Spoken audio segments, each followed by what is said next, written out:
විදිහට කන පාන් පැත්ත අද වෙනස් විදිහකට හදමුද?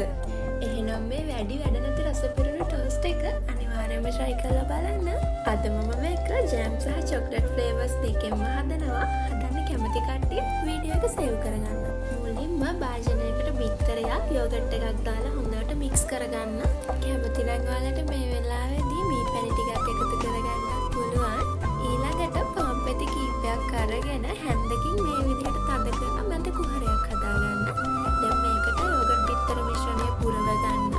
එකකට මම ස්ට්‍රෝබෙරි ජෑම් දාගන්නවා, අනිකට චොක්ලට් චිප්ස් දාගන්නවා. දැන් මේක විනාඩි 10ක් ප්‍රීහීට් කරගත්ත oven එකේ සෙල්සියස් අංශ 180 උෂ්ණත්වයේ විනාඩි 10ක් බේක් කරගන්න. කස්ටර්ඩ් එක හොඳට සෙට් වෙලා පාන් පෙත්ත වටේ රන්වන් පාට වෙනකොට අපේ රසමලස ටෝස්ට් එක ලෑස්ති.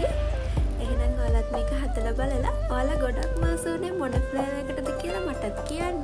වීඩියෝ එකට කැමති නම් ලයික් එකක් කමෙන්ට් එකක් දාගෙනම